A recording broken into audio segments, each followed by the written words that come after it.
To address our recipients each year, we invite back to campus a recent graduate, one who has experienced early career success, and this year we're fortunate to hear from Sarah McInerney. Sarah graduated from Ball State in 2014 with a degree in communication studies. While in school, she supported many organizations, including the Homecoming Steering Committee, Cardinal Communications, the Office of Admissions, the Office of Marketing Communications, and she's currently the Community Engagement Specialist at the Finish Line Youth Foundation in Indianapolis. There she works her dream job, building playgrounds, engaging volunteers in the mission of the Special Olympics, getting kids active and healthy nationwide. And she serves on BSU's Young Alumni Committee. She was recently awarded the university's Gold Award, which is Graduate of the Last Decade, quite an honor. And she's been featured in a recent issue of BSU's Alumni Magazine. Sarah's passionate about encouraging others to follow their dreams regardless of obstacles. And she enjoys traveling, reading, CrossFit, yoga, and spending time with family and friends. I probably could go on all morning talking about her many accomplishments. Instead, why don't we hear from Ms. Sarah McInerney.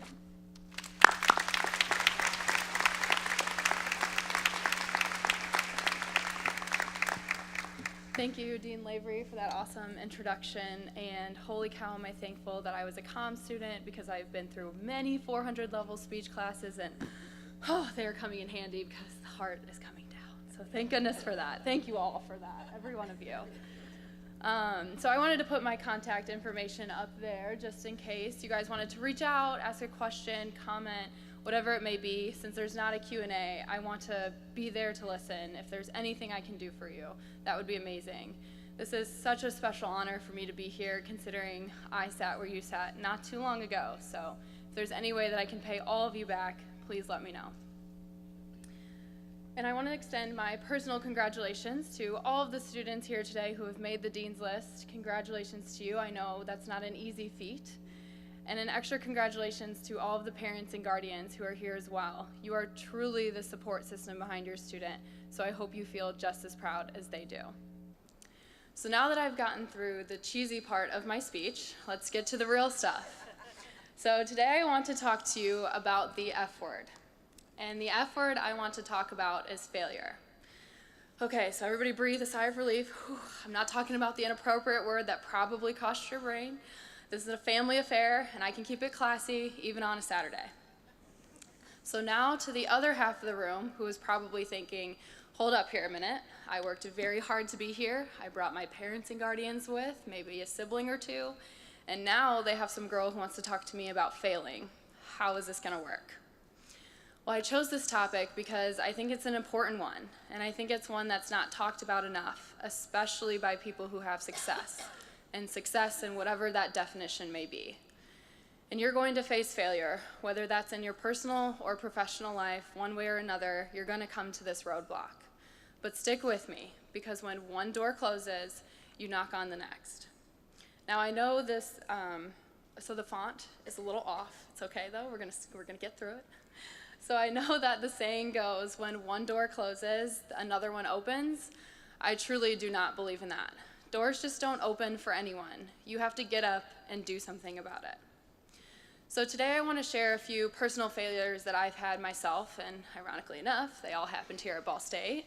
So I hope that you'll be able to relate to those. And if you take anything away from today, just remember that if this happens to you, I was there. The girl on stage was there who brought her nice jacket from Goodwill. She can do it, y'all can do it. So the first big job I applied for at Ball State was to be an orientation leader. And I did this at the end of my freshman year. I had an awesome freshman year, and I thought, what a better way to spend my summer than here in Muncie, welcoming those high school seniors to campus and helping them with that transition. I felt really, really confident. I had a lot of great experiences freshman year, including being an athlete. I had made good grades, and I had had an on-campus job, and I even was a part of a few student organizations. But to my surprise, I did not get the job. Has anyone ever put all of your eggs into one basket, and then reality takes a harsh turn, Anyone else? Yeah, that was how I was feeling. It was really upsetting to me, and I'm a pretty emotional person, so when things don't exactly go the way that I see them going, it takes a hard hit for me. So I remember talking to my mom about this and telling her I didn't get the job as I was riding the shuttle bus from class to class one day. And she had told me, why don't you set up a meeting with the two directors to see what you could have done better? After all, it was your big first interview. What do you have to lose? Now I, as a little 19-year-old freshman, thought this was a ridiculous idea because who wants to go talk to people who had already said, nope, we're good, and then tell them to give you a little bit more reasons why they said no. So I thought about it for a few days, and I figured, you know what do I have to lose? Why not now? So I set up the meeting, and it took about 3 minutes before the tears were flowing. And I think the question that prompted that was, what are you doing with your summer? My answer was, nothing. Thanks. So luckily, I composed myself, and after receiving some much-needed constructive criticism, they had a little surprise for me. Because I had shown initiative, and because I had showed that I wanted to be better and I wanted to be on staff, they let me know that a female leader had dropped out, and I could take her spot if I wanted. I was shocked, and you better believe I accepted right then and there and said, give me the pen, I'm in. I need a place to live this summer, let's do this. Orientation changed not only my major, but what I wanted to do personally. Through that job, I learned that no matter what I did with my career, it had to be something helping other people. Because when one door closes, you knock on the next. So I got really good at walking backwards that summer, decided to take it to the pros, which is tour guiding. And so that's what I did my entire sophomore year. Really enjoyed that. Going into my junior year, I worked for the Office of Admissions again, and I was one of their interns, which was a really intense job, but again, absolutely loved it, and it made me be the leader who I am today. At the end of my junior year, I was trying to plan for what I wanted to do with my last college summer. I only had one more time before I was a senior, and then I was off into the real world, and I thought, what a better way to spend than to be a student coordinator. So a student coordinator is the position that oversees all of the other student leaders like I once was. So here I am again, feeling very confident. I had a ton of experience. I could walk backwards with the best of them, and I thought I did really well in the interview process. And I thought, worst comes to worst, I still have to work here for 2 more months, so if they tell me no, it's just gonna be awkward for everyone. Well, they were not afraid of being awkward. I did not get the job. But when one door closes, you have to knock on the next. So this time, I marched myself from Lucina Hall down to the Study Abroad Center, where I signed up to be an intern in Ireland, which, as you can imagine, was an absolutely fantastic experience. I even dragged one of my best friends, Maggie, with me, so we had a blast of a summer, and without failing and not getting that job in the first place, I never would have had international internship experience and had an amazing summer getting to know other cultures and what other people are like across the world. And there it is, if you didn't know where Indiana and Ireland were, I got you. PowerPoint is a little issue this morning. So coming back from Ireland, I was really excited for my senior year, and I had 2 goals in mind. One was to get a full-time job, and the other was to make a salary, because I had done quite enough unpaid internships and little part-time jobs. I wanted a salary.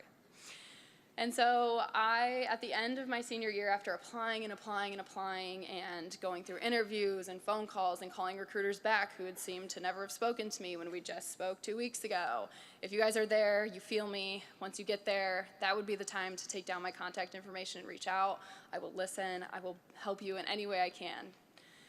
And so I had 2 options come the end of my senior year. On one side, I could take a full-time job, and on the other side, I could take an internship. Now, my head was for sure with a full-time job because it crossed off the 2 things that I wanted the most, full-time opportunity and a salary. Plus, it came with a 401k, health benefits, insurance, parking downtown, all of these fun things you get to worry about when you're an adult. Might sound boring now, but just you wait. But my heart was with the internship, and it was with the Finish Line Youth Foundation, the nonprofit arm of Finish Line, the national athletic retail chain. And so I had a really tough decision to make, but there was one thing that made the decision a little bit more sticky, And that was that the Youth Foundation was not going to offer me a position at the end of it. They had told me, you might be the greatest intern we've ever had, but at this time we just can't hire anyone. So you can see why I was pretty torn, because not being hired at the end of an internship to me was absolutely not going to do it for my life plan. And so I struggled very hard with this decision, and I talked to anyone on campus who would listen to me about it. And it wasn't until one of my dear friends, Maggie, who's actually here today from Dallas, Texas, told me that life is too short to not chase something you're passionate about. I'm going to take a drink of water.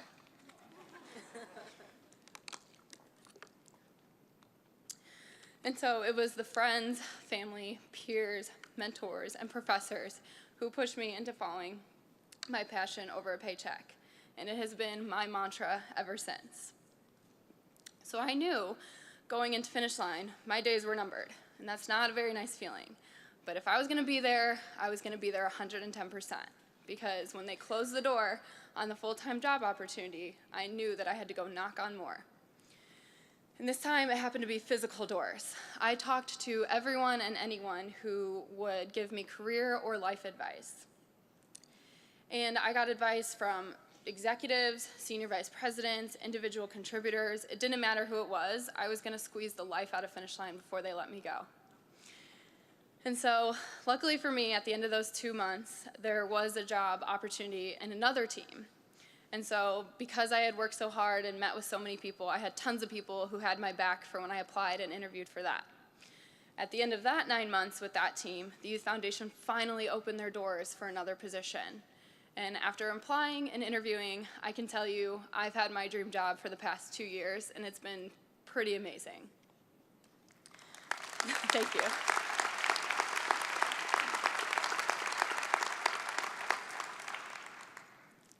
Because when one door closes, you have to knock on the next. Now, this was the part where the PowerPoint's not going to really help my presentation, but this was a $14 font that I downloaded, and something went wrong.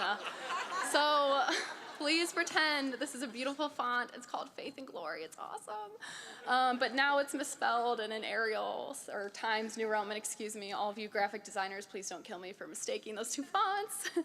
But please pretend that's in a beautiful font. It was $14, you guys, it's so great. So I wrote it in that way at the beginning of the presentation, as we all remember, because I think failure can be beautiful. And please don't get me wrong. When this happens to you, please eat all of the pizza, have all of the ice cream, and cry all of the tears, because you got to do what you got to do to get over it. But tomorrow, you better go knock at some other doors. I hope that no matter what you do with life, you always follow your passion over your paycheck, and you always put your happiness first. You are strong enough to knock on that next door because you are a Ball State student. You are strong enough to do this because you are a CCIM student. And you are strong enough and definitely smart enough because you are a Dean's List student. So please, when you leave here today and you face failure, think of my examples and how I eventually got over them and how you can do that too. Because remember, when one door closes, you knock on the next. You got this.